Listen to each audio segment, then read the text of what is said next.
त्याला आवरू शकणार नाही. यमाची सुद्धा टाप नाही तिथं. कारण जे मन आहे सैरावारा भटकून राहिलं, इकडे तिकडे भटकून राहिलं, क्षणाक्षणाला सेकंदाला नाही काय. कारण सकाळी उठल्यापासून रात्री झोपेपर्यंत मन चालूच असते. तिच्यामध्ये विचार चालूच असतात, संकल्प विकल्प चालू असतात. असे जर संकल्प विकल्प चालू असले तर ते इंद्रिय ताब्यामध्ये राहत नाही, ते अनावर होतात आणि शेवटी कडी काळाला सुद्धा ते इंद्रिय, ते मन आवरल्या जात नाही. फक्त इंद्रियच आवरून धरण्याचे प्रयत्न करण्यात आम्ही म्हणतो आम्ही आमची इंद्रिय आवरून धरतो, पण त्याच्यात काही अर्थ नाही. कारण निजवृत्ती हाती घेणे आवश्यक आहे. जोपर्यंत निजवृत्ती आपल्या हाती येत नाही तोपर्यंत ते धावणार. आणि निजवृत्ती आपल्या हाती दिली, आत्मस्वरूपाची ओळख झाली की ते जागीच थांबतात. निजवृत्ती आवरली तर ज्ञानेंद्रिय विवेकाशी संलग्न होतात. म्हणजे त्याला खरं काय आणि खोटं काय कळते आणि तो आपल्या ठिकाणी असलेल्या विषयाबाबत जागृत राहतो. बरोबर आहे. त्यामुळे जीवनाला योग्य अशी दिशा मिळते. जीवनाला योग्य दिशा मिळण्याकरता आपली इंद्रिय आपल्या ताब्यामध्ये पाहिजे. कारण इंद्रियाचे संयम होईल या सर्व फायद्यासाठी एकच उपाय. इंद्रियाचं संयमन कसं, इंद्रिय आपल्या ताब्यामध्ये कशी येतील किंवा आम्ही म्हणजे अविचार कसा करणार नाही काय. विचाराशी आम्ही संलग्न कसं होऊ याच्याकरता त्याच्यावर फक्त एकच गोष्ट आहे, ते म्हणजे नामस्मरण. काम खलास. नामस्मरण केलं की सर्व इंद्रिय आपोआपच शांत होतात, स्थिर होतात. आणि निजवृत्तीने नामस्मरण, अशा आंतरिक नामस्मरणाने निजवृत्तीला काय येते, धार येते. तुम्ही विड्याला किंवा पावशीला धार करतात ना, धार केल्यानंतर थोडा धक्का लागला की आपलं बोट कापल्या जाते. मग नामस्मरणानं आपल्या निजवृत्तीला काय येते, धार येते. निजवृत्तीला धार येऊन ती तीक्ष्ण बनते आणि ती भगवत प्रेमाने पाझरू लागते. ज्याच्या ठिकाणी भगवत प्रेम आहे त्याच्या ठिकाणी ते पाझरू लागते. मग भगवंताच्या नामस्मरणानं तुमची निजवृत्ती जर पाझरू लागली, काय तुमची निजवृत्ती जर पाझरू लागली तर तिथं इंद्रिय काही करू शकणार नाही. इंद्रियाचा तिथं काहीही संबंध नाही, विषयाचा तिथं काहीही संबंध नाही. कारण तुमची वृत्ती काय होऊन राहिली, पाझरून राहिली. आतमध्ये प्रेम निर्माण झालं, आनंद निर्माण झाला, कळवळा निर्माण झाला, दया निर्माण झाली. त्याच्यामुळे ती वृत्ती काय होऊन राहिली, पाझरून राहिली. आणि म्हणून ती वृत्ती भगवंताशी काय होते, भगवंताबरोबर व्याकुळ होते.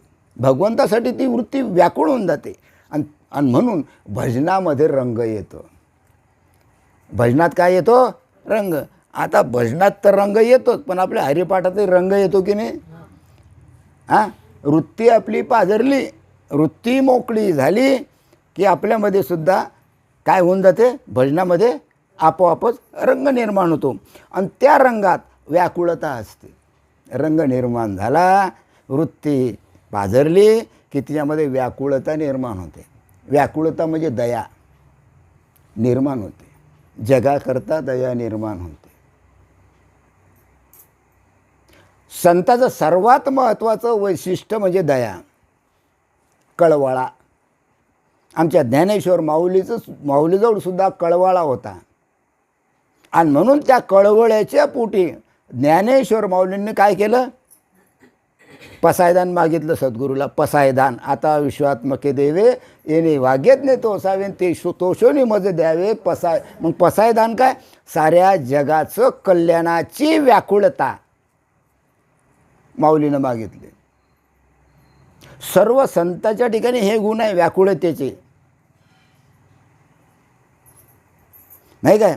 परंतु व्याकुळतेबरोबर आर्तता असते. व्याकुळता तर होतोच, पण त्याच्या ठिकाणी काय असते, आर्तता असते. आणि या आर्ततेतच खरं सुख आहे. जिथं आर्तता तिथं खरं सुख. आर्ततेनं भगवंताला तुम्ही बोलवा, भगवंत आल्याशिवाय राहा. आर्ततेनं तुम्ही नामस्मरण करा, तुमची वृत्ती स्थिर झाल्याशिवाय राहणार नाही. कारण ते इंद्रियजन्य सुख नसते. ज्या वेळेस तुमच्या ठिकाणी प्रेम निर्माण होते, व्याकुळता निर्माण होते, आर्तता निर्माण होते, त्यावेळेस ते इंद्रियजन्य सुख नसते. त्या ठिकाणी इंद्रियाचा कोणत्याही प्रकारचा संबंध नसतो. तिथं ते निज सुखच असते, तिथं ते परमात्म सुखच असते.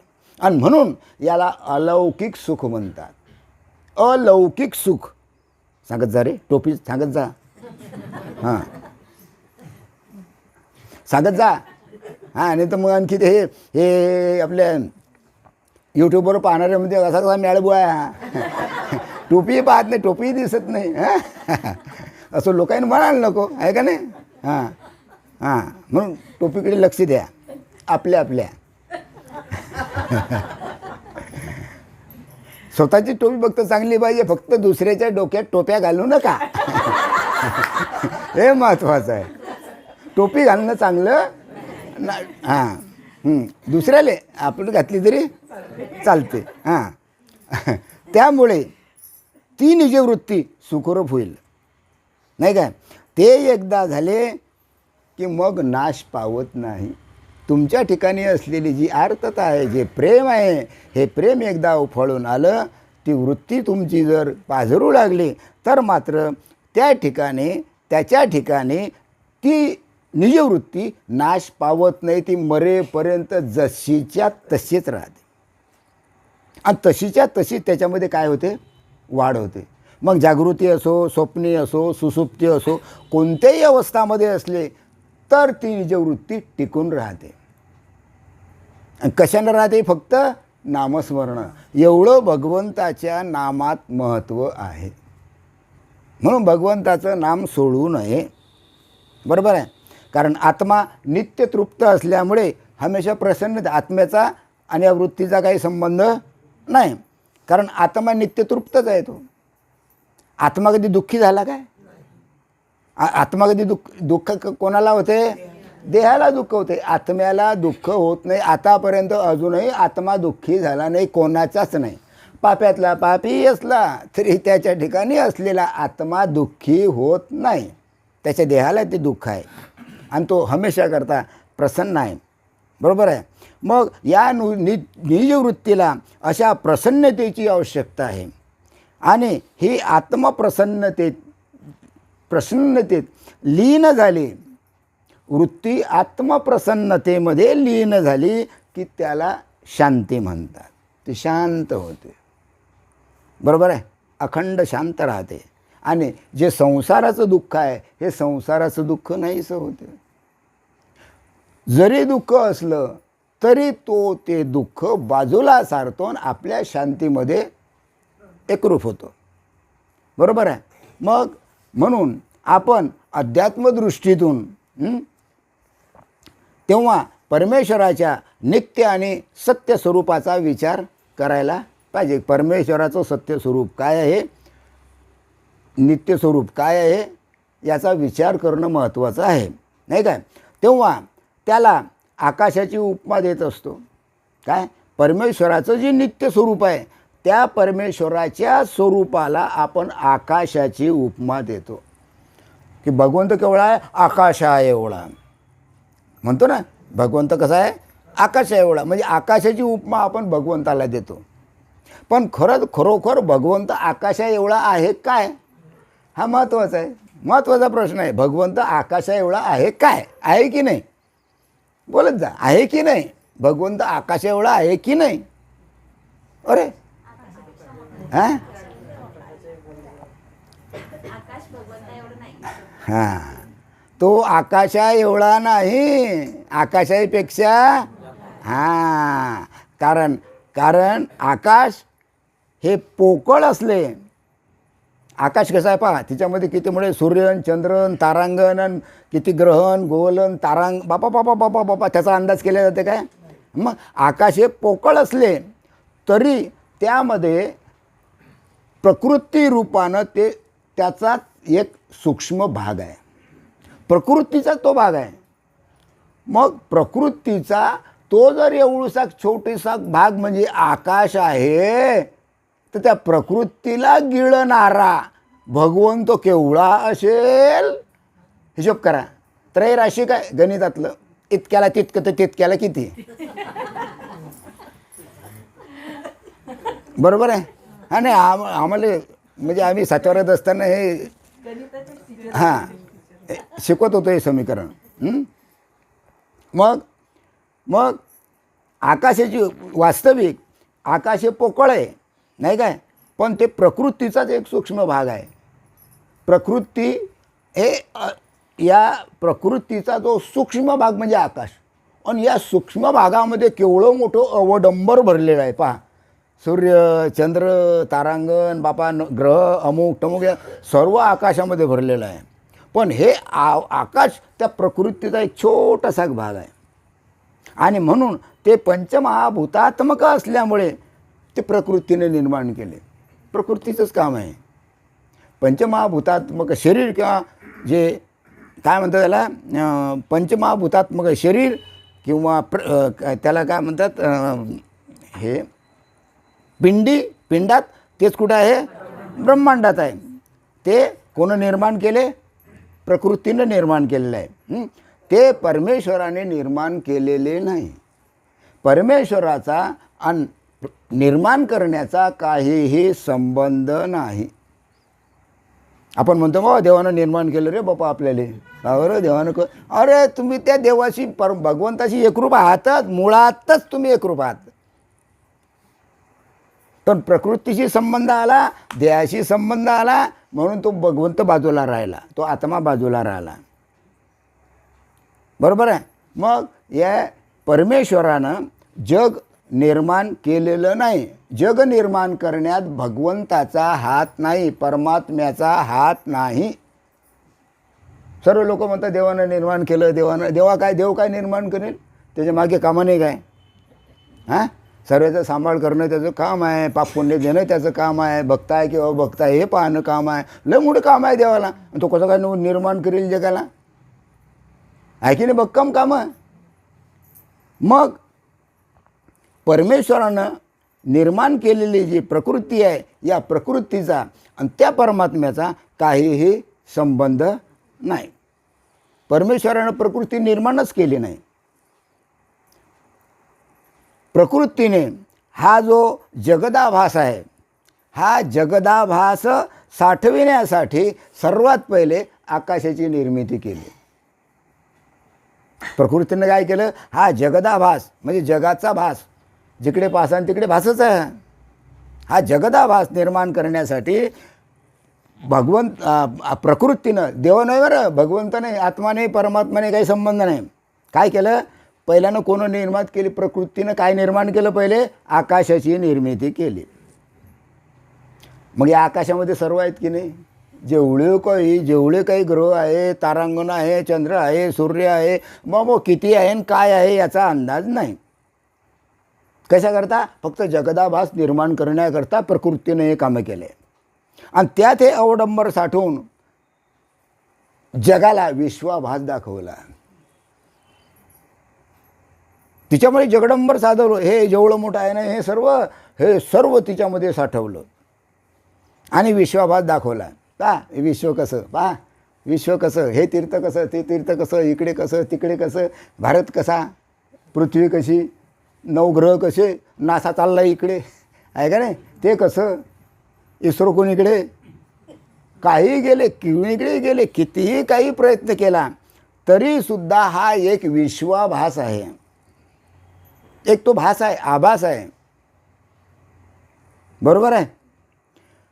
आणि तसं जर पाहिलं तर आकाशसुद्धा जळच आहे. हे जे आकाशानं जेवढं म्हणतो, या आकाशामध्ये सर्व आहे. हे आकाशसुद्धा कसं आहे, जळच आहे. कारण त्या आकाशाला गुण लागलेला आहे शब्द. आकाशाचा गुण शब्द आहे. आता आपण जे बोलून राहिलो, हा प्रत्येक शब्द आकाशाचा गुण आहे. आपल्यामध्ये आकाश आहे म्हणून तोंडातून हे शब्द निघून राहिले. म्हणून आकाशाचा गुण कोणता, शब्द.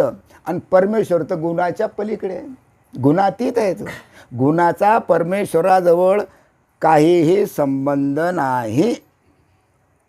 बरोबर आहे. परमात्म्याच्या ठिकाणी कोणत्याच प्रकारचा गुण नाही. सत्वगुण नाही, रजोगुण नाही, तमोगुण नाही. तो गुणातीत आहे, कोणताच गुण नाही त्याच्याजवळ. कोणाजवळ? परमेश्वराचा. आणि म्हणून आकाशाची उपमा त्याला लागू पडत नाही. आकाशाची कोणतीच उपमा भगवंताला लागू पडत नाही. कारण आकाशाला गुण शब्द आहे ना, आकाशाला एक शब्द लागला, कोणता? शब्द, म्हणजे गुण हा शब्द आहे आकाशाला, आकाशाला. म्हणून आणि भगवंताच्या ठिकाणी शब्द हा नाही, म्हणून तो शब्दाच्या पलीकडे आहे. मग आकाशाला उपमा, त्या आकाशाची उपमा त्याला लागू पडत नाही. त्याला म्हणजे कोणाला? भगवंताला. बरोबर आहे.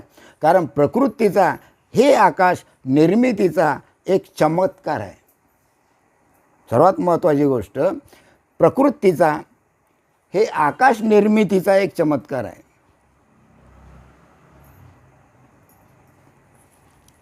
हे काय आहे? सर्व आम्ही जे काही पाहतो जगामध्ये जन्मल्यापासून आतापर्यंत जे काही पाहून राहिलो हे सर्व काय आहे? काय आहे? सर्व चमत्कारच आहे. अरे काय आहे? चमत्कारच आहे. तुम्ही यूट्यूब पहा तुम्ही पहा, बाबा सर्व चमत्कार. चमत्कार कोणाचे? मायेचे. चमत्कार कोणाचे? प्रकृतीचे. मग काय आहे ते? एक आभास आहे, नुसता आभास आहे. तो खरं वाटते पण खरं नाही. मग आकाश निर्मितीचा चमत्कार वाखाणण्यासारखा आहे. प्रकृती हे आकाश निर्मितीचा चमत्कार वाखाणण्याजोगा आहे. त्यात परमेश्वराचे अनेक गुण सामावलेले आहे. परमेश्वराचे पुष्कळचे गुण सामावलेले आहे. कशामध्ये? कशामध्ये? प्रकृती हे आकाश निर्मितीचा चमत्कार वाखाणण्याजोगा आहे. प्रकृतीचा जो आभास आहे, जो चमत्कार आहे, हा वाखाणण्या म्हणजे त्याचा विचार करण्यासारखा आहे.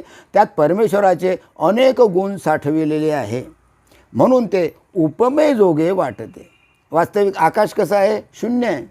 हे जे आकाश आहे ना, हे कसं आहे?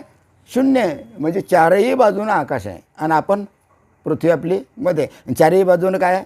आकाश आहे. मग आकाश कसं झालं? शून्य आहे. आणि शब्द हा त्याचा गुण आहे. पुन्हा पहा, आकाश कसं आहे? शून्य आहे. बरोबर आहे. आणि त्या आकाशामध्ये संचार कोण करतो? शब्द. आकाशामध्ये संचार फिरून कोण राहिला? अरे प्रत्येकामध्ये आकाश असल्यामुळे आपण बोलतो का नाही? मग आपल्या हातामध्ये आकाश आहे की नाही, म्हणून आपण बोलतो, म्हणून आपल्या तोंडातून शब्द बाहेर. मग जे पिंडात आहे आपल्या, तेच या ब्रह्मांडामध्ये सुद्धा आहे.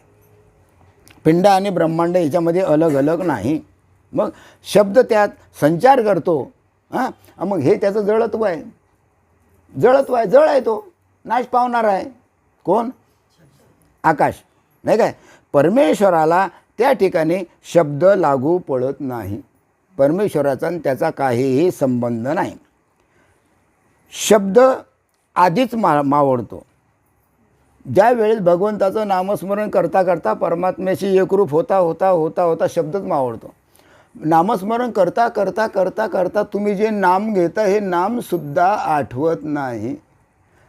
ते नाम, तो शब्द त्या भगवंताशी, त्या आत्मस्वरूपाशी काय होतो? एकरूप होतो. म्हणून त्याला देहाचं सुद्धा भान राहत नाही. त्यालाच म्हणतात अंगात येणे.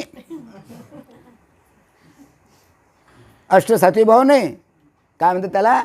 अंगात येणे म्हणतात की नाही बुवा लोक? अरे असं काय करून राहिला? गडबडून राहिला, हसून राहिला, रडून राहिला, याच्या काही याच्या अंगात आलं. मग त्यांना हे समजत नाही अष्टसात्विक भाव कशाला म्हणतात. मजाच मजा आहे. कारण तिथं शब्द हा राहतच नाही. आकाशही राहत नाही. आकाश तर जळच आहे, तिथं राहतच नाही. या ठिकाणी असलेला शब्द हा सुद्धा शिल्लक राहत नाही. कारण भगवंत हा शब्दातीत आहे, शब्दाच्या पलीकडे आहे. शब्दाचा त्याचा काही संबंध नाही. आणि शब्द हा जो उमटतो, शब्द हा जो निघतो, हा वैखरीतून निघतो. माझं हे थोबाड पाहिलं काय दिसते ना? मी बोलून राहिलो का तुमच्याशी? याला वैखरी वाचा म्हणतात. याच्यातून शब्द निघतो, तोंडातून शब्द निघतो. म्हणजे याला तोंडाला काय म्हणतात? बोलण्याला काय म्हणतात? वैखरी वाचा आहे. याच्यातून शब्द उमटतो. बरोबर आहे. परमेश्वर परेच्या सुद्धा पलीकडे आहे.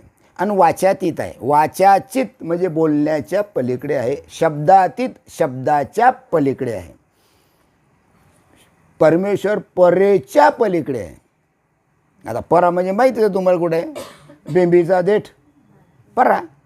मी बोलतो हे वैखरी, इथं मध्यमा, हृदयाजवळ पश्चंती, बेंबीचा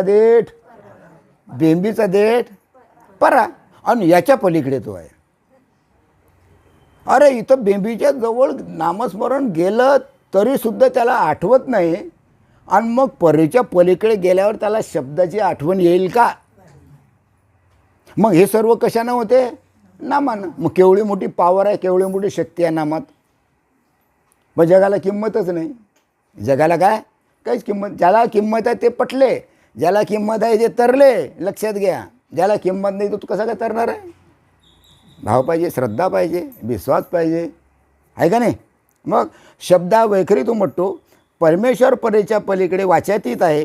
म्हणून परेच्या पलीकडे असल्यामुळे, वाचातीत असल्यामुळे, शब्दातीत असल्यामुळे, शब्देच्या पलीकडे असल्यामुळे, म्हणून वेदानं त्या परमात्म्याला नेती नेती म्हटलेलं आहे. काय म्हटलेलं आहे? हां, कारण परमेश्वराचं जे स्वरूप आहे, परमेश्वराचं स्वरूप त्याला निश्चितच शब्दानं सांगता येत नाही. परमेश्वराचं वर्णन आतापर्यंत कोणीच केलं नाही. लक्षात घ्या. साधू संत ऋषी मुनी जपी तपी योगी केवळही असला तरी भगवंताच्या स्वरूपाचं वर्णन आतापर्यंत कोणीही करू शकला नाही, करू शकणार नाही. आणि कोणी असेल ना माझ्या पुढे सांगतो कसं आहे. तर परमेश्वराचं जे स्वरूप आहे, या स्वरूपाचं वर्णन शब्दानं सांगता येत नाही, शब्दानं व्यक्त करता येत नाही. म्हणून वेदांनी नेते नेते म्हटलं बाबा रे नाही नाही नाही, मी त्याला जाणू शकत नाही. मग जाणलं नसेल काय?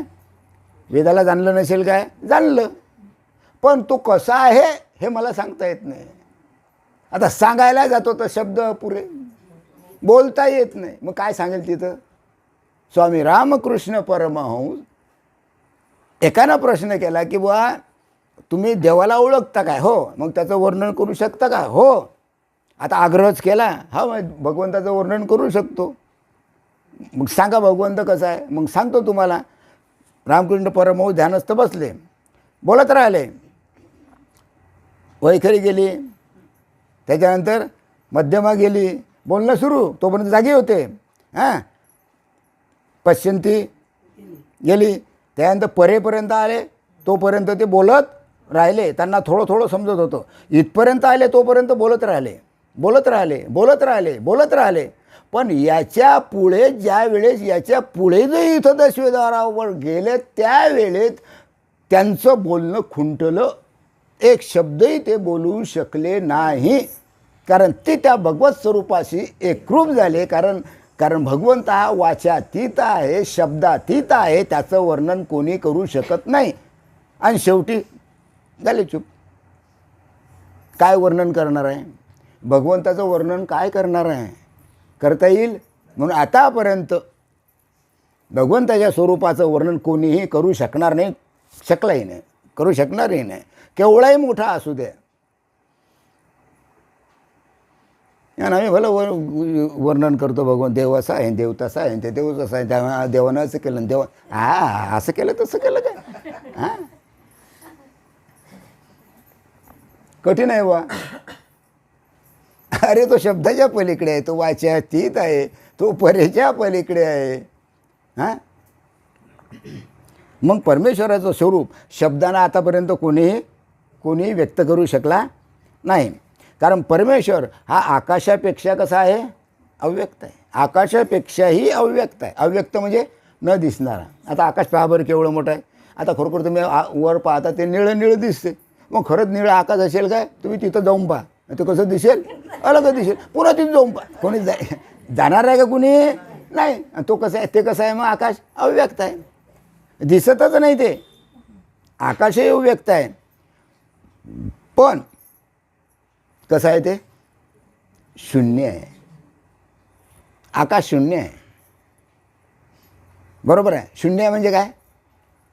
शून्य म्हणजे काय? नाहीच. नाहीच. आकाश हे कसं आहे? शून्य. शून्य म्हणजे नाही. अरे शून्य असलं हे 10 शून्य काढले. शून्य शून्य शून्य शून्य शून्य. सांगा किती आहे? किती रूप आहे? किती रूप आहे? शून्य. शून्य म्हणजे काय? नाही. आणि त्याच्यापुढे फक्त एकाचा आकडा द्या. 0, 10, 0, 100, 1000, 10,000. चाललं वाढत चाललं. म्हणजे किंमत कोणाला? किंमत कोणाला? आणि आम्ही कितीला देतो?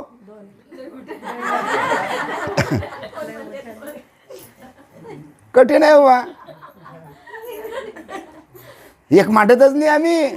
फक्त शून्यच घेऊन बसलो. शून्यच घेऊन बसलो. एकाचा विचार कधी केलाच नाही. मजेशीर आहे.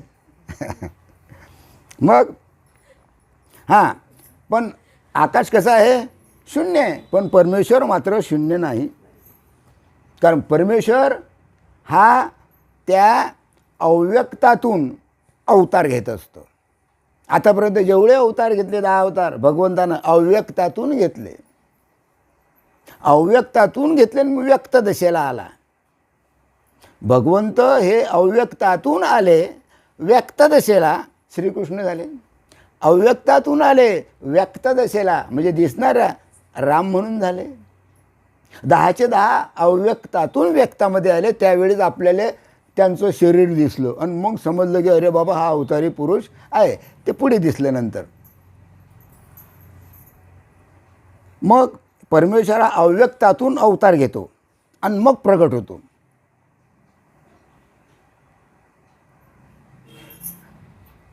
मग आता परमेश्वर व्यक्त की अव्यक्त? आला पुन्हा प्रश्न. सांगत जा बा, मी एवढा माणूस आहे बरं. आत्मा व्यक्त की अव्यक्त? परमात्मा व्यक्त की अव्यक्त? व्यक्त आहे की अव्यक्त आहे? अरे बापा, परमात्मा व्यक्त आहे की अव्यक्त आहे? हां, अरे काय? हां हां, हां, अव्यक्त आहे. पण हे थोबाडे दिसतात. याच्यामुळे समजतं की अरे तो व्यक्त आहे. नाक, डोळे, हात काय झटकाच भला येते. झालं का बरोबर? हां हां, काय सांगत होतो? हां हां, मग परमात्मा हा अव्यक्त आहे. खरं परमात्म्याचं स्वरूप, परमात्म्याचं जे स्वरूप आहे हे अव्यक्त, मुळातच अव्यक्त आहे. परंतु जगाकरता त्याला व्यक्त व्हावं लागलं आणि तो व्यक्त झाला म्हणून हे दिसून राहिले. हे सर्व त्या अव्यक्ताचीच रूप आहे. हे नाक, डोळे, हात, पाय, देह, शरीर, अमुक टमुक, नाही काय? मग आम्ही त्याला सत्य समजून राहिलो. नाक, डोळे, हात, पाय याला सत्य समजून राहिलो. म्हणजे गेले कुणीकडे? प्रकृतीकडे. प्रकृती चांगली की वाईट? घुसले कुणीकडे? मायेकडे. बरं काय रे, तर माया बी काही वाईट नाही. पण पुन्हा खाली उतरले, पुन्हा खाली उतरले, नाही काय? घुसले त्रिगुणात, अविद्येत, अज्ञानात, आत्म्याला विसरले, देवच विसरले. मग हे असंच आहे, सर्व विसरलेलेच आहे. पहा ना आता कोणी किती वाजले इतके. कोणी टी व्ही पाहते, कोणी गप्पा करते, कोणी खाणंपिणं करते, कोणी झोपले, कोणी काही ड्युटी करते. पहा मलकापुरात. हां, असंच चालू आहे. तर असं चालू राहणार आहे. काही चिंता नका करू. मस्त 2-3 वर्ष मजा मारून घ्या. एकदा हे आलं की चक, काहीच राहणार नाही. तोपर्यंतच काय साधायचं ते आत्ताच साधा. कल करने सो करे सो आज नाही, इज बखत निकल जाएगा श्वास तो करेगा कब. अरे श्वास निघून गेल्यावर होणार नाही. मग काय करायचं आत्ताच करा आणि आत्ताच त्याचा विचार करा. झालं गेलं, गंगेला मिळालं. त्याचा जो दिवस गेला त्याचा विचार करायचा नाही. याच्या पुढे काय करायचं ते पहा. आणि दिवस थोडे असं समजून राहा की आता आम्ही आणखीन 50 वर्ष 60 वर्ष जगू, तेवढा टाईम नाही. 2-4 वर्षात 1-2 वर्षात काय धिंगाणा होते तुम्ही पहा. जास्तीत जास्त 3 वर्ष धरा, तुम्ही 4 वर्ष धरा, 5 धरा, पण तेही मुश्किलनं वाचले तर. विचार करा, 25 साल बी तस खतरनाकच आहे. मग विचार करणं महत्त्वाचं आहे. तोपर्यंत साधून घ्यायचं आहे का नाही. मग मग भगवंत अव्यक्तातून काय व्यक्त स्वरूपात येतो आणि अवतार धारण करतो. ते सामर्थ्य आकाशात आहे काय? हे जे आकाश आहे ते सामर्थ्य आहे का आकाशात? नाही. कारण आकाश कसं आहे? पोकळ आहे, शून्य आहे. कारण ते केवळ शून्य आहे. आकाश हे शून्य आहे, म्हणजे काहीच नाही. बरोबर आहे. आणि परमात्मा हे सर्वच आहे. परमात्मा हे सर्वच आहे. सर्व म्हणजे काय? सर्व तुम्ही जिकडे पाहसाल ते सर्व तोच आहे. ओतप्रोत भरलेला आहे तो. असं नाही एवढीशी सुद्धा जागा शिल्लक नाही, परमात्मा नाही अशी. तुमच्या आतमध्ये आहे. लक्ष 84 होऊन जेवढे आहे याच्यामध्ये ते आत्मतत्व, परमात्मतत्व ओतप्रोत भरलेलं आहे. बरोबर आहे. परमात्मा हा कसा आहे? म्हणून परमात्मा कसा आहे? सर्वत्र आहे. त्या परमेश्वराशिवाय या जगात दुसरी वस्तूच नाही. काहीच नाही, काहीच नाही. हो, काहीच नाही. फक्त तो एकटाच आहे. काहीच नाही दुसरं. दुसरी वस्तूच नाही. दुसरी वस्तूच नाही. परमेश्वराशिवाय या जगात दुसरी कोणती वस्तू नाही. मग काय? तो आहे म्हणून आपण आहे. तो आहे म्हणून हे सर्व चालू. तो आहे म्हणून आपण घरून इथपर्यंत आलो. तो आहे म्हणून आपण आता घरी जाणार. तो आहे म्हणून झोपणार. तो आहे म्हणून खाणार पिणार मजा मारणार. तो आहे म्हणून. आणि तो नसल्या तर डंग डंग डोक टंग डंग डंग चाललं मळं. तो आहे म्हणून चालू आहे की नाही. आणि त्याला नसू द्या बरं. हां, बांधणं पडते की नाही किडी. मग किडीवर किती जाता? हां, कोणी येते का बरोबर? नाही नाही, कोणी येत असेल ना. नाही एखादा.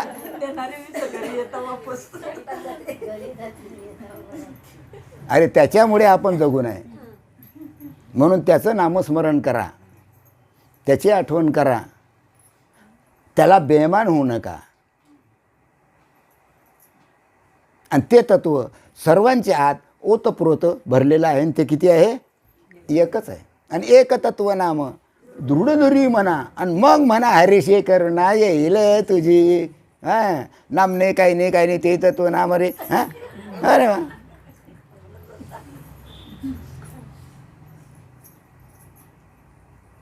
कठीण आहे. बरं, मग त्याच्याशिवाय दुसरी वस्तू नाही. तो आहे म्हणून सर्व आहे. आणि म्हणून ही प्रकृतीसुद्धा आहे.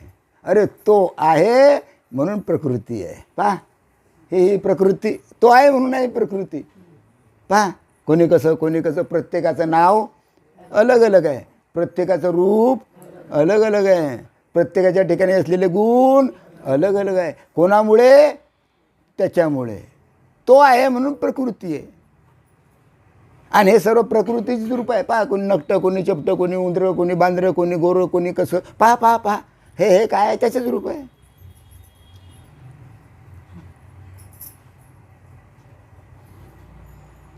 अनंत रूपे अनंत वेशे. अनंत रूपे. पहा, कोणी कसं दिसते, कोणी कसं दिसते, कोणी कसं दिसते. आणि मी कसा दिसतो? हां हां,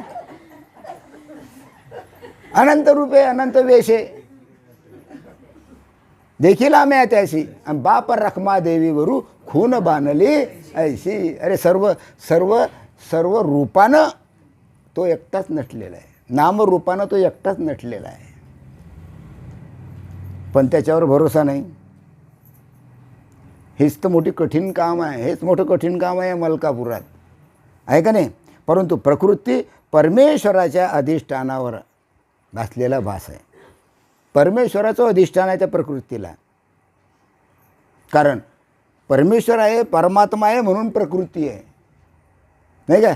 आणि परमेश्वराचं जर अधिष्ठान नसतं तर प्रकृतीचा काही संबंध नाही, काही घेणं देणं नाही प्रकृतीला. प्रकृती राहिलीच नसते. जसं दोरीवर सर्प भासतो त्याप्रमाणे दोरी आहे आणि त्यावर आपल्याला काय वाटते, अरे बापरे संध्याकाळच्या टाईमला दोरी पडली अशी, अरे बापरे केवढा मोठा साप, मोठा एवढा मोठा आहे का नाही, अरे बापरे केवढा मोठा साप दिसतो का आपल्याला, दिसतो का साप, आम्ही काय म्हणतो त्या दोरीला काय म्हणतो, अरे बापरे केवढा मोठा साप. 2-4 जण जमा होता, बापरे केवढा मोठा साप आहे का नाही, ती 4-5 जण येऊन नुसते भामट्यासारखे तिकडे पाहतात केवढा मोठा साप. पण त्यातला एखादा जर चत्रा असला तर तो काय करेन, रेती घेईन आणि अशी फेकून पाहिन. जर दोरी असली हालेल का ती, ते जसंच्या. मग तो म्हणे अरे आत्ता जवळ पाहू द्या आणि मग पाहिल, मग काय म्हणेल, अरे दोरी आहे, साप नाही. मग मग दोरीवर बसलेला तो सर्प आहे, हा भास आहे एक. काय आहे, परमेश्वराच्या अधिष्ठानावर भासलेला आहे ते. सारं जगच परमेश्वराच्या अधिष्ठानावर आहे, प्रकृतीसुद्धा परमेश्वराच्या अधिष्ठानावर आहे. आणि परमेश्वर स्वयंभू आणि निराभास आहे. भगवंत स्वयंभू आहे. स्वयंभू म्हणजे जसाच्या तसंच, काही घेणं नाही देणं नाही. यसान या पाया पडसान पण नाम घेसान घ्या, नाही घेसान नका, काही घेणं देणं नाही, काही घेणं देणं नाही, काहीच घेणं नाही. हे सर्व तितंबे कोण करते, माया करते, प्रकृती करते. काही घेणं नाही त्याला. तो सुखही देत नाही, दुःखही देत नाही, काही म्हणत नाही, बसही म्हणत नाही, येही म्हणत नाही, नामस्मरण करबी म्हणत नाही, काहीच नाही, काही घेणं नाही. कारण तो स्वयंभू जसाच्या तसाच. करसान करा, नाही करसान मरा, असं देव म्हणतो. मी नाही म्हणत, कारण त्याला काही घेणंच नाही, काही घेणं देणं नाही त्याला. हां, कारण तो स्वयंभू आहे, जसाच्या तसंच आहे. हां, निराभास. त्या परमेश्वरा वाचून अणुरेणूसुद्धा रिकामा नाही. आता तुमच्या आतमध्ये आहेच तर परमात्मा, पण ही पोकळ जागा, ही पोकळ जागा, हिच्यामध्ये सुद्धा तो भगवंत ओतप्रोत भरलेला आहे, ओतप्रोत भरलेला आहे या पोकळीत. त्याच्याशिवाय एवढीशी सुद्धा जागा शिल्लक नाही. और लोक लय विचित्र आहे व लोक म्हणतात देवच नाही, देवच नाही. आता कसं काय देव नाही म्हणता, हा एक मोठा प्रश्नच आहे. एवढे नास्तिक आणि जे मोठे मोठे सुशिक्षित आहे, मोठे मोठे शिकलेले आहे, ते तर मुळीच मानत नाही देवाला, मुळीच मानत नाही.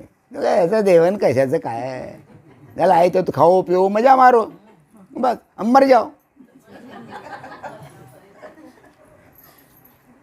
जास्त सुशिक्षित लोक देवाला मानत नाही, ते म्हणतात देवच नाही. उदाहरण मी सांगितलं होतं, ते लय भाषेचं उदाहरण आहे, ते काही सांगत नाही आता. हां, कसं देव नाही अशी एवढीशी जागासुद्धा शिल्लक नाही, ते काही उदाहरण मी सांगत नाही आता, ते तुम्ही समजून जा. बाबांना सांगितलं होतं ते, मी काही सांगत नाही ते, आणखी तुम्ही जास्त असाल. हां, सर्वांना माहीत आहे ना ते उदाहरण, सर्वांना माहीत आहे ना, कीर्तनाला सांगितलं होतं मी. हां, मग परमेश्वरा वाचून अणुरेणूसुद्धा रिकामा नाही, तरी तो सागरासारखा निर्भर आहे, कोणत्याच प्रकारची त्याला भीती नाही. मग महाप्रलयाच्या वेळी सर्व ब्रह्मांड त्याच्यामध्ये लीन होते, सर्व ब्रह्मांड त्याच्यामध्ये एकरूप होऊन जाते. हीच तर खरी मजा आहे. खरी मजा पुढे येणार आहे, जास्त दिवस नका राहू. सर्व ब्रह्मांड त्या भगवंताच्या स्वरूपाशी एकरूप होणार. महाप्रलय झाला म्हणजे सर्व ब्रह्मांड त्या भगवंताच्या स्वरूपाशी लीन होणार. खरं का खोटं, खरं, खरं का खोटं, काय हो. अरे महाप्रलयाच्या वेळी सर्व ब्रह्मांड त्यात लीन होणार. कशात लीन होणार, परमात्म्यामध्ये, आहे का नाही. हां, असं कसं लीन होऊन, अरे तुम्ही जर त्याच्याशी जिवंतपणे लीन झाले नाही, एकरूप झाले नाही, हां, तर कसे काय लीन होणार त्याच्याशी. बोला बोला बोला.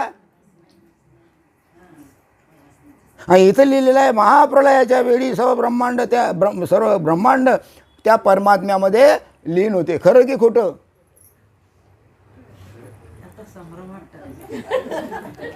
हे बा नाही.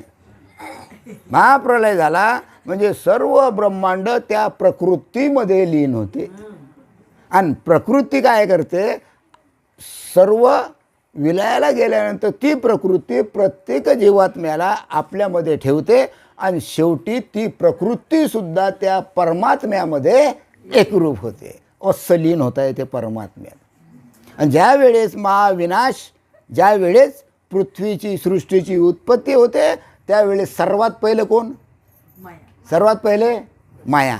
आणि माया काय करते, एक एक पोटातून काढते, एक एक पोट, हां एक एक पोटातून काढते. हां याचं कर्म राहिलं, महाविनाश झाला तरी यानं भगवंताची भेट घेतली नाही, आत्ता पाहतो तू चल बघ पुन्हा जैसे थे. कर्म बाद होत नाही, तुम्ही कितीही प्रयत्न करा. प्रलय हो की प्रलय हो की काही हो, जे कर्म असते हे कर्म फेडावंच लागते. हा प्रलय जरी झाला तरीसुद्धा तुम्हाला प्रकृतीनं जरी जन्माला घातलं तरी तुमच्या आतमध्ये असलेलं सूक्ष्म ध्यान असलेलं कर्म हे तुम्हाला फेडावंच लागेल. त्याच्याकरता हे कर्म आपल्याला आत्ताच बात करायचं आहे, आत्ताच नाहीसं करायचं आहे.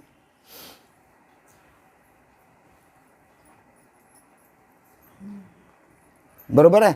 पण इथं लिहिलेलं बरोबर आहे. महाप्रलयाच्या वेळी हे सर्व ब्रह्मांड त्यात लीन होते. खरं आहे, लीन होते. म्हणजे सर्व कशात लीन होते, प्रकृतीत. आणि प्रकृती परमात्म्यात. शिल्लक कोण राहते, फक्त एकटा परमात्मा शिल्लक राहते. म्हणून तो भरीव असूनही सर्व सामावून घेतो. तो परमात्मा सर्वांना आपल्यामध्ये सामावून घेतो. मग तो केवढा असेल, तो केवढा असेल, अब ब ब अब ब ब ब ब ब कधी तुम्ही पृथ्वीच्या शेवटपर्यंत ब ब ब ब लिहिलं तर तरी जमणार नाही. लिहत बसा ब ब, काय घेणे, उलट हात दुखतील तुमचे. शेवटी मला जाऊ दे रे बाबा, काय घेणे, काय करायचं तुला कर. बाबा करता करता तेच बाबा होऊन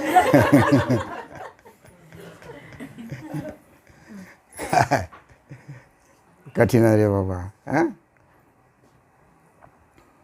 हे एक वाक्य घेऊन बसले लोक, हां हे एक वाक्य घेऊन बसले लोक की महाप्रलय झाला की त्याच्यामध्ये एकरूप. हां मग आहे ना, पहिलं वाटतं एकरूप झाल्यावर मग काय भगवंतात एकरूप झाल्यावर बरोबर आहे ना. माहित नाही की आपलं कर्म कर्म बाद आहे, कर्म शिल्लक आहे हे माहीत नाही जगाला. वाक्य घेऊन बसले. कर्म तर अरे कधी काहीही केलं तरी कर्म भोगावंच लागते, टळत नाही. काहीही करा, तिथं ना नवरा ना बायको ना माय ना बाप ना भाऊ ना बहीण ना इवाई ना जवाई, माम भाऊ फुई भाऊ अमुक भाऊ टमुक काहीच नाही तिथं. कर्म तुम्ही वाढवलं, भोगात तुम्ही. आगाऊपणा करायचं काम नाही. कोण म्हणतं असं, भगवंत म्हणतो, मी नाही म्हणत. मी नाही म्हणत. हां हां हां काही निघून जाणार तुम्ही तर मी नाही म्हणत. आपण काय म्हणणार आहे.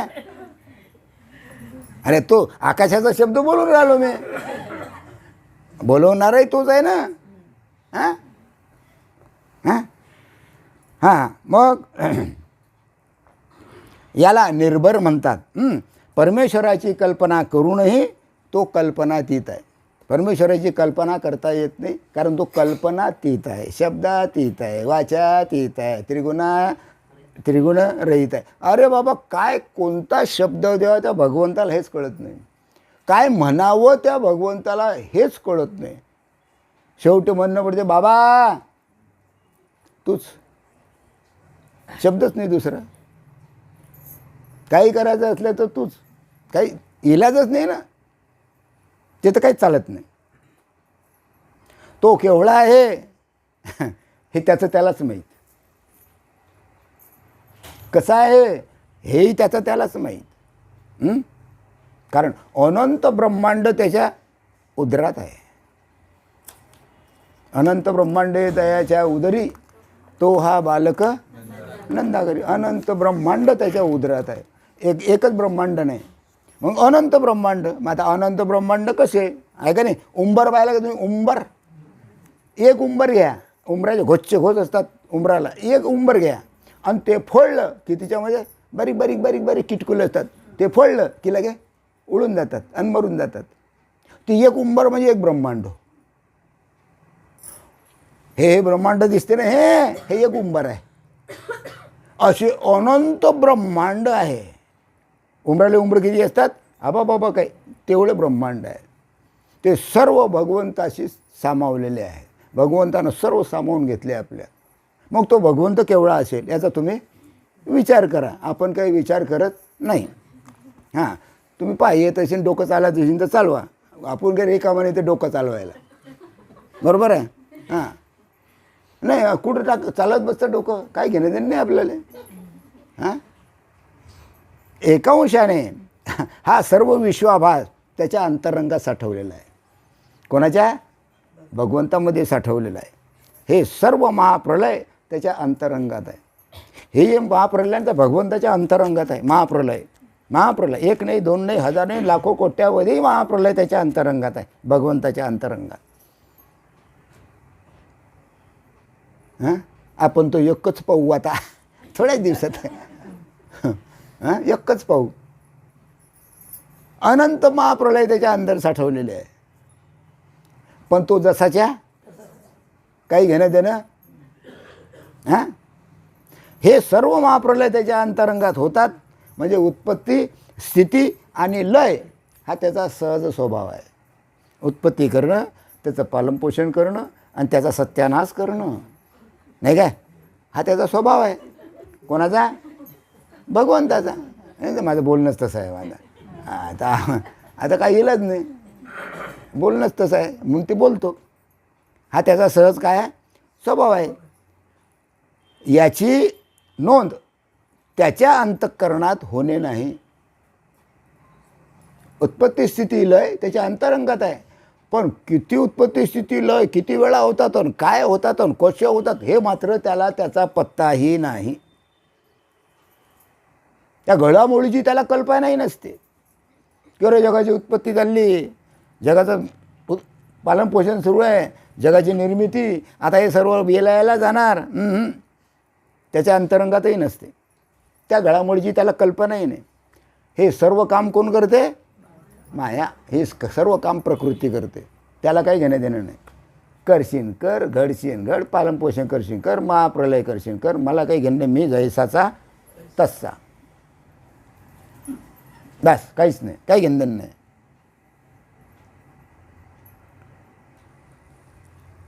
हां, त्याची कल्पनासुद्धा भगवंताला नसते. आपल्या जठरात, उदाहरण दिलेलं सुंदर उदाहरण आहे. आपल्या जठरात आपण खाल्लेले अन्न, आता तुम्ही फराळचं गेले की नाही? फराळचं गेले की नाही? गेलं पोटात. काही काही नाही जास्त केलं, काही काही कमी केलं, पण पोटात गेलं की नाही? आता पोटात गेल्यानंतर कार्य कोणाचं? हां हां, जठराग्नीचं. पोटात गेलं ना, मग काय करायचं मी करतो, तू बोलायचं नाही. तू ढकललं नाही इथं पोटात आल्यानंतर माझ्याकडे जठराग्नी म्हणते, मग बाकीचे कामं मी कामं मी करून घेतो, तू चुपचाप बैस.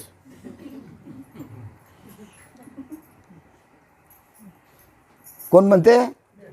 हां, मग आपल्या जठरात आपण खाल्लेले अन्न चालू असते, चालू आहे तर पचन.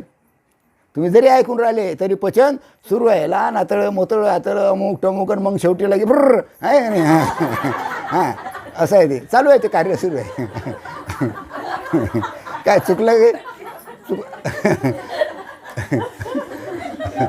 नाही, चुकलं तर सांगत जा बरं, मी याला मला समजत नाही. हां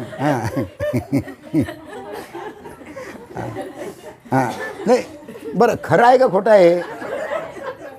नाही, खरं आहे खोटं आहे? अनुभव नसेल तर आपस.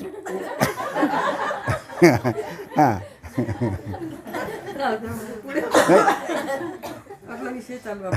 अरे उदाहरण आहे, आज त्याच्याशिवाय समजेल का हो तुम्हाला?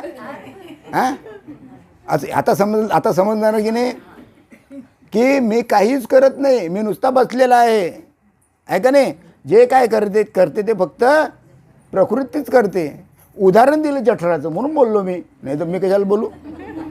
हां हां, जठरात आपण खाल्लेले अन्न पचन चालू असते, आपल्याला त्याची मुळीच जाणीव नसते. जाणीव असते का तुम्हाला? त्याप्रमाणे परमेश्वराच्या अंतरंगात विश्वाभासाच्या अनंत घडामोडी चालू असतात. बरोबर आहे? बरोबर आहे? हां, अनंत घडामोडी चालू आहे. त्याला पत्ताही नाही काय होऊन राहिलं आणि काय नाही, किती येऊन राहिले किती जाऊन राहिले, काय होऊन राहिलं, काय जगाचं काही घेणदेण नाही. त्या परमेश्वराचे नावसुद्धा गगनाहून कसं आहे? गगनाहून वाळ म्हणजे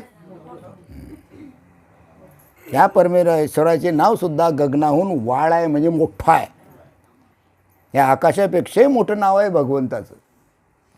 हां, तो प्रत्यक्ष किती वाळ असू शकतो, तो किती वाळ आहे, तो किती मोठा आहे, याची कोणालाच कल्पना नाही. कोण कल्पना करणार तो केवढा मोठा आहे? अरे जेवढं नाम तेवढा तो वाळ. नामन वाळ अलग आहे काय? नामन परमात्मा अलग नाही. नाम म्हणजेच परमात्मा, परमात्मा म्हणजेच नाम, अलग नाही. याची कल्पना आपण काही करू शकणार नाही. त्याच्या या वाळपणात म्हणजे त्याच्या या मोठेपणात, केवढा मोठा आहे हे सांगता येत नाही, मग त्याच्या या वाळपणात म्हणजे मोठेपणात म्हणजे पोकळपणात नाही काय, किती आकाशाचा समावेश आहे. हे झालं वर पाहतो आपण एक आकाश, असे कितीतरी आकाशाचा समावेश आहे त्याच्या वाळपणात, त्याच्या नामात. त्याचा कोण अंदाज करू शकेल? कोण अंदाज करू शकेल? हे आपले निळे भासणारं जे आपल्याला आकाश दिसतं हे जळ आहे. असे कितीतरी आकाश त्याच्या अंतर्गत आहे. त्या प्रत्येक शरीरातले हृदयाकाश, प्रत्येक शरीरातले हृदयाकाश आणि त्या हृदयाकाशाच्या पलीकडे असलेलं विवेक आकाश आणि त्या विवेक आकाशाच्याही पलीकडे असलेलं चिदाकाश, त्याच्याही पलीकडे असलेलं अव्याकृत आकाश, या पलीकडेही असलेलं ब्रह्मानुभव आकाश, हे आकाश ज्यात सामावलेले आहे तो केवढा मोठा असेल. आता तुम्ही अंदाज करा केवढा मोठा असेल, की सर्व सामावलं त्याच्यात, तो केवढा मोठा आहे. करा, विचार करा. करू शकेल विचार? चालेल बुद्धी तिथं? बुद्धी म्हणजे किस गले में खसखस, सडल्याचे धाव, तसं बुद्धी कुठपर्यंत कुठपर्यंत. बुद्धीचा सुद्धा काही चालत नाही, त्याची कल्पनाच केली जात नाही. मग आता याला कोणती उपमा देता तुम्ही? तो एवढा मोठा आहे, याला कोणती उपमा देता? तो केवढा मोठा आहे आता तुम्हाला वाचून दाखवलं. जळ आकाश, त्याच्यानंतर हृदयाकाश, त्याच्या पलीकडे विवेक आकाश, त्याच्यानंतर चिदाकाश आकाश, त्याच्यानंतर ब्रह्मानुभव आकाश, हे सर्व त्याच्यामध्ये साठवलेलं आहे. म्हणून त्या सर्वांना मिळून एक नाव दिलं, त्याला नाव म्हटले ते म्हणजे निरूपम. भगवंत हा निरूपम आहे. निरूपम म्हटलं की बोलायचंच काम नाही. काय आहे तो? निरूपम. त्याला निरूपणच म्हणावं लागेल मग. कारण तो शब्दानं व्यक्त होणारा नाही. मग तो कसा जाणता येईल? फक्त अनुभवानं जाणता येईल. अनुभवच तिथपर्यंत पोचेल, त्याला जाणण्याकरता फक्त अनुभवच पोचेल. अनुभवापर्यंत तो पोचेल, त्याच्या पुढे मात्र तो पोचणार नाही. अनुभवापर्यंत.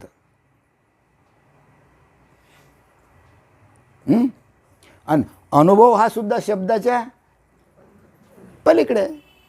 अनुभवसुद्धा शब्दाच्या पलीकडे. म्हणून परमेश्वराला कोणतीच उपमा लागू होत नाही. असा तो परमेश्वर आहे. कोणतीच उपमा नाही त्याला. कोणतीच उपमा तो कसा आहे, काय आहे, अरे बाबा बाबा बाबा काय नाही, सरळ म्हणणं पडतं तूच बस. काय करायचं ते कर, काय काय वाटलं ते कर, तू काय, आम्ही फक्त आहे, कर तुला काय करायचं. अनुभव. कारण सर्व तोच आहे. एकदा परमेश्वराचा अनुभव आला म्हणजे तो अनुभवसुद्धा त्या परमात्म्यात विलीन होतो. किती मजेशीर गोष्ट आहे. एकदा परमेश्वराचा अनुभव आला की तो अनुभवसुद्धा त्या परमेश्वरामध्ये विलीन होतो. अनुभवच शिल्लक राहत नाही. अनुभवच त्या परमात्म्यामध्ये एकरूप होऊन जाते, विलीन होऊन जाते. काही शिल्लक राहत नाही. जोपर्यंत अनुभव असते तोपर्यंत त्याला जाण असते. मला अनुभव येऊन राहिला. जोपर्यंत अनुभव असतो तोपर्यंत त्याला जाण असते, नाही काय. आणि ती जाण त्या ठिकाणी शिल्लक राहत नाही. आणि म्हणून म्हटलेलं आहे, जाणीव नेणीव, जाणीव नेणवी नेणव भगवंती नाही. आणि हरी उच्चारणे पाही मोक्ष सदा. तो मोक्षाचा अधिकारी म्हणून चालणार नाही. जाणीव नेणीव भगवंती नाही, हरी उच्चारणे पाही मोक्ष. हा मोक्ष फुकटचा आहे काय? चालले आपले हां.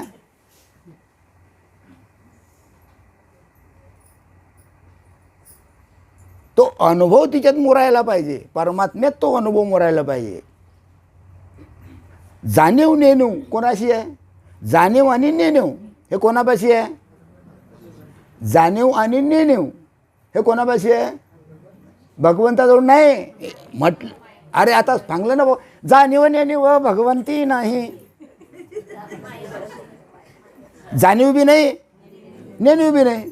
मग आता मी काय बोलून राहिलो तर?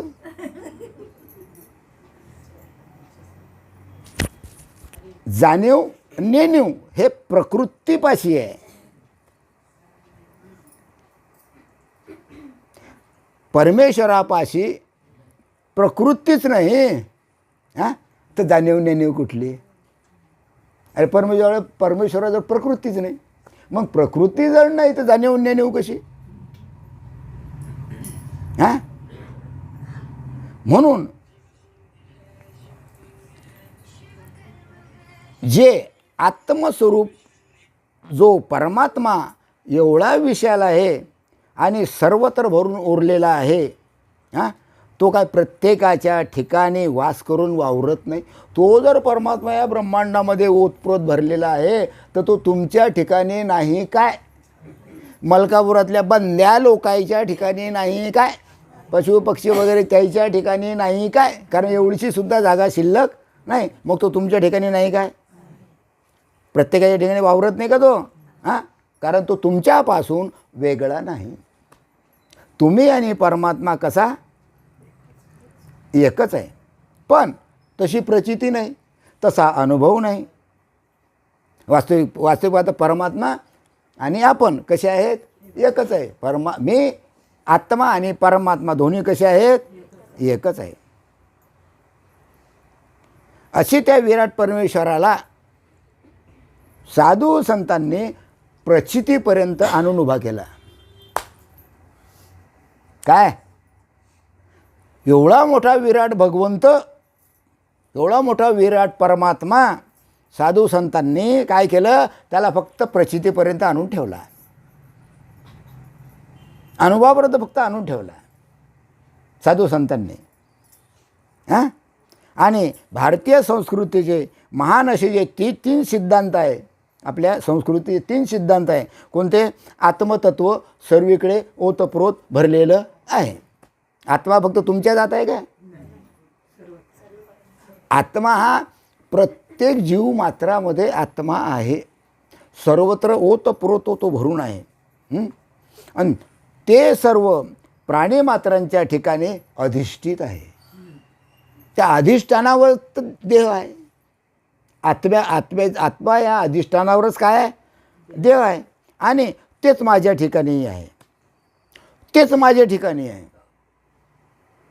बरोबर आहे, कारण तेच मी आहे. तो जो आत्मा या ब्रह्मांडात ओतप्रोत भरलेला आहे, प्राणी मात्रांच्या ठिकाणी ओतप्रोत भरलेला आहे, तो माझ्या ठिकाणी सुद्धा ओतप्रोत भरलेला आहे. तो माझ्या ठिकाणी, तो मी, तो मी, तो मी, तो मी, तो मी प्रबोध.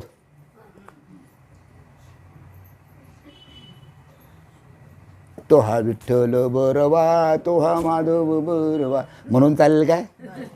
तो हा माधव बरवा, तो हा माधव, हा तो न हा काय? कारण तो आणि हा कोण आहे? एकच आहे. हां, असे श्री गुरु उपदेश करून सांगतात. गुरु हा उपदेश करतात प्रबोध देताना, तेच मी आहे. आणि याची फलश्रुती म्हणजे अनुभूती, अनुभव. आणि हाच खरा सोहमबोध, यालाच आत्मबोध म्हणतात. हा खरा बोध आहे, याला आत्मबोध म्हणतात. मग जगामध्ये आत्मबोध आहे, तो मी आहे.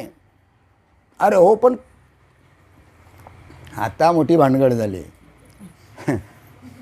आत्मबोध आहे, तो मी आहे, हे कळलं लोकांना. मग त्याचा अनुभव यावा का न यावा? मग येतो काय? नाही येत. मग काय येत नाही? कारण गगनाहुनी वाळ. जोपर्यंत नाम मिळत नाही, जोपर्यंत ही वृत्ती मोकळी होत नाही, तोपर्यंत त्या प्रबोधाचा काहीही फायदा नाही. त्याच्याकरता ही वृत्ती मोकळी व्हायला पाहिजे. नामानं ती वृत्ती काय होते? मोकळी होते. म्हणून आम्ही म्हणतो अवस्थेला बसा, अवस्थेला बसा. आम्हाला अवस्थेला बसायला फाशी येते.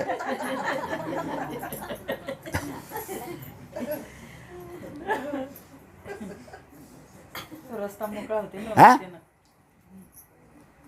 आम्हाला काय घेणं आहे? आम्हाला प्रबोध द्या, घ्या, देऊन टाकू, जा पाहून घ्या तुम्ही तुमचं काय करायचं तर. काही घेणं नाही.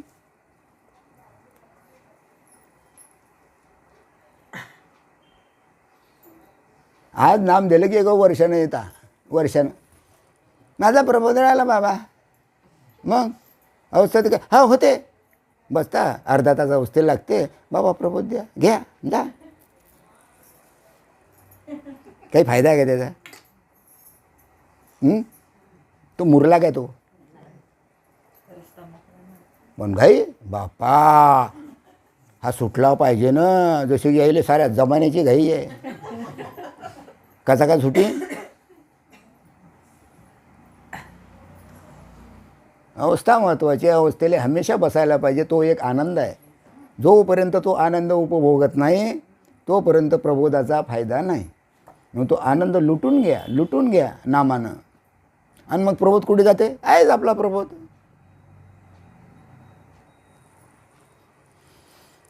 कठीण आहे रे बापा. झोपले काय तिकडे? झोपले नाही ना कोणी? हां, इकडे? हां,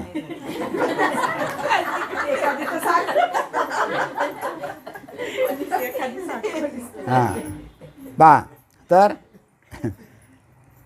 परमात्मा हा सच्चिदानंद स्वरूप असूनही सद्गुरू बोधाचा आनंद घ्या. परमात्मा सच्चिदानंद स्वरूप आहे, तरी सद्गुरू बोधाचा तुम्ही आनंद घ्या. सद्गुरूपासून जो बोध मिळाला त्याचा तुम्ही आनंद घ्या. अशी उर्मी उठली.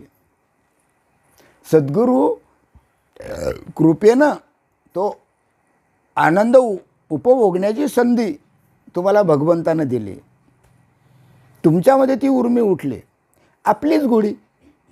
तो आनंद कोणाचा आहे? तुमचा आहे काय? एकाला अवस्था झाली नाही काय, एकानं नामच नाही घेतलं. मग त्या अवस्थेची आनंद कोणाला? ज्यानं नाम घेतलं. बाकीच्यांना येईल काय? हां, मग आपलीच गोडी. आपल्याला घेण्यासाठी आपण आरसा बघतो, आपली गोडी आपण घेण्यासाठी आरसा बसतो नाही काय. सकाळी उठलं, हां, मग आपण समोर काय करतो? आंघोळ केल्यावर समोर आरसा घेतो. कशा करता? भांग पाडणं, कुंकू लावणं, हे करणं, ते करणं. आणि लग्न कधी असतं तर मग तर पाहायचंच काम नाही. अरे बापा बापा, तो आरसा एवढं नाही राहत.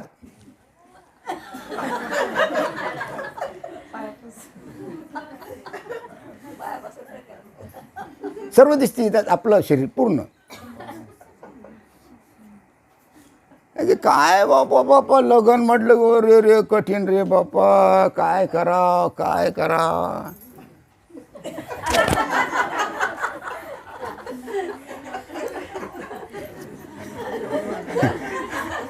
अरे अरे लय कठीण काम आहे रे बाबा. झाला बाबाचा मेकअप. मग मेकअप झाला तुमचा म्हटलं. अरे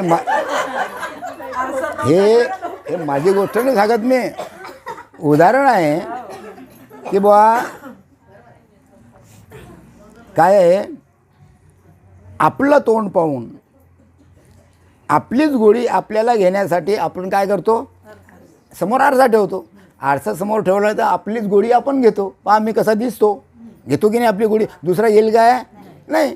हां, आणि आपले मुख पाहून प्रसन्न होतो, आपलं तोंड पाहतो आरशात, हां छान छान, काही कमतरता राहिली नाही, छान. हां हां, अरे प्रसन्न होतं की नाही, तोंड आपलंच असते.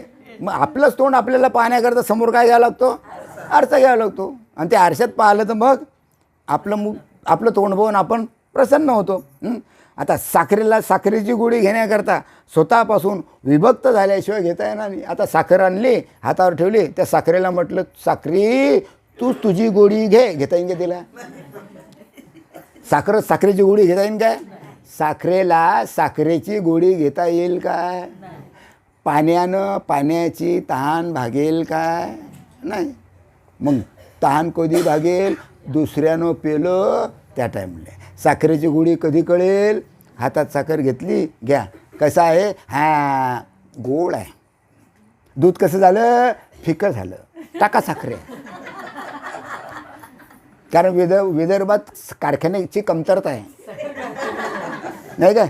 तिकडे लय कारखाने, कुठं नगर जिल्ह्यात, तिकडे भला गोड चहा असते, इकडे काय खरं नाही, काही बरंच बरं आहे, जाऊ दे, कधीही घ्या, ती गोळाही नसतेच तिच्यात, कारखानेच कमी आहे. हां, मग साखरेची गोळी घेण्याकरता स्वतःहून विभक्त झाल्याशिवाय ते घेता येणार नाही. म्हणजे साखरा जर हातात असला तर त्या साखरेची गोळी उपभोगण्याकरता ती साखर दुसऱ्याला द्यावं लागेल. किंवा ही साखर घ्या, खा बरं कशी लागते. म्हणजे साखर अलग आणि दुसरा त्याची गोळी घेतो ते अलग, बरोबर आहे. त्याप्रमाणे त्या परब्रह्माने म्हणजे त्या भगवंताने प्रकृतीरूप आरसा तयार केला. मग त्या भगवंतानं हा प्रकृतीरूप आरसा तयार केला. हे त्या भगवंतानं तयार केला आरसा, पहा आपलं तोंड आपणच पहा. हां, आणि त्यामध्ये तो स्वतः प्रतिबिंबित झाला.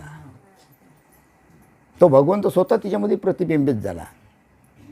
म्हणजे आपणच आपल्याला पहा, बरोबर आहे. त्याच्या प्रकाशाने सर्व प्रकृती प्रकाशित झाली. अरे तो आहे म्हणून हे सर्व शरीर प्रकाशित आहे.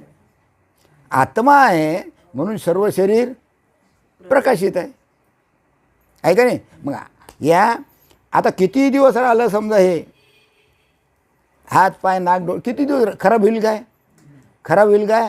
हां, कारण सर्वात मोठा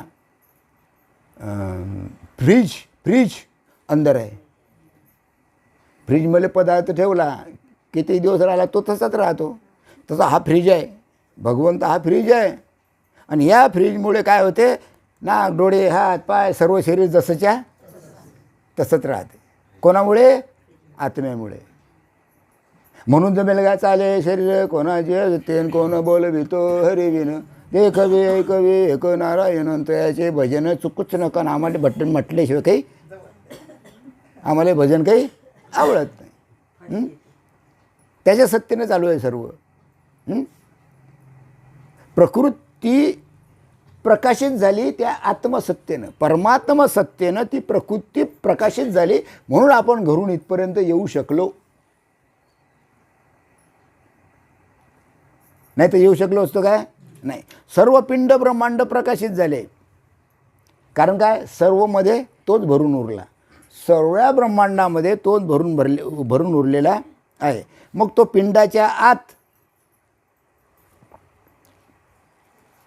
जरा विषय कठीण आला, 1 तास झाला का भाऊ? हां झाला काय? झोपा येता का तुम्हाला? आता थोडं सांगतो, थोडं म्हणजे जरा विषय कठीण आहे. पहा, प्रत्येक पिंडाच्या आत, म्हणजे पिंड म्हणजे देव. प्रत्येक पिंडाच्या आत तो प्राणवायूच्या रूपाने प्रकाशित झाला. अरे प्राण आहे म्हणून आपण आहे की नाही, आणि प्राण गेला की हां प्राणवायूच्या रूपानं तो प्रकाशित झाला.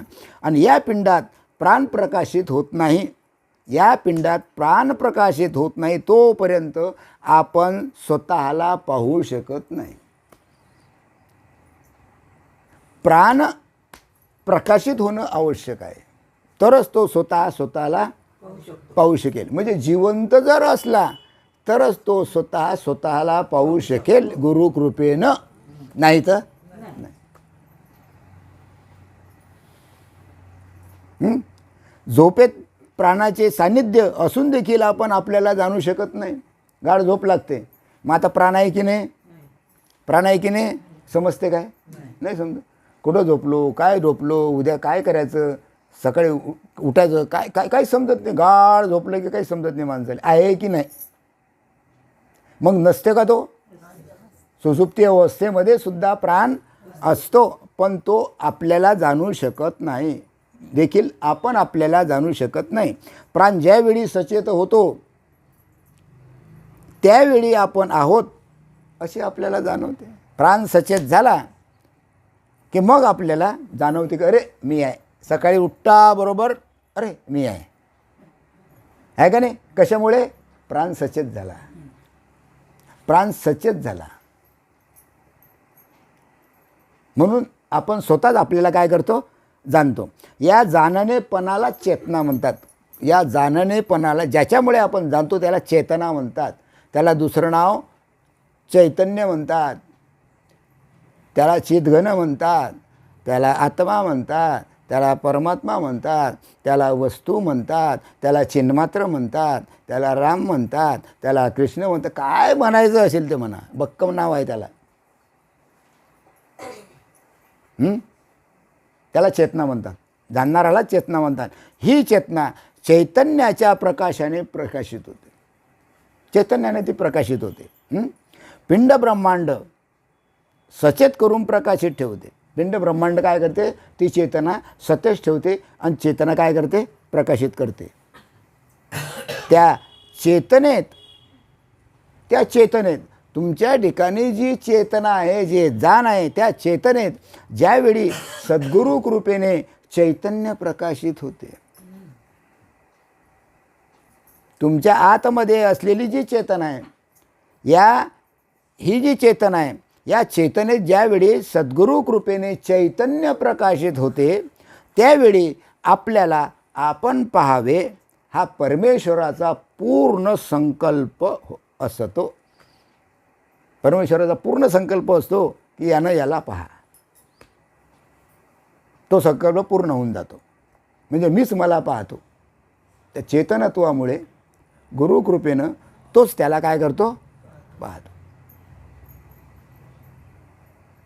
आपले आपण काय करा बोलवण पुढे करा सोडवण, हो ना. ते पुढे काय हां, आपले आपण करा सोडवण. पण आपण आपली सोडवण करत नाही, आपण आपली बोलवण करतो. सोडवण करतो काय, बोलवण झालं की नाही बाबाचं घर तुटलं, बोयन बोयन बोयन. अरे काय कठीण का, अरे आता तुम्हाला समजावं म्हणून म्हणतो मी.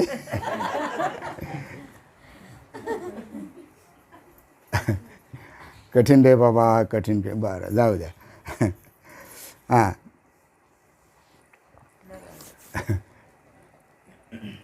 चला, आज बरेच लोक आले, पण असे पुष्कळसे लोक आहेत की ते येत नाही. ते आहे घरी, येत नाही. काय जीवावर येते येणं, जीवावर येते येणं.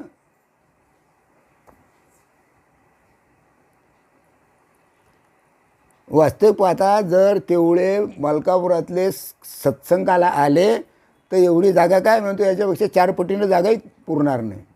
हमेशा करता टेंट टाकणं पडत जाईल सत्संगाकरता. पण ठराविकच येतात, बाकीचे येत नाही. जाऊ द्या, इलाज नाही.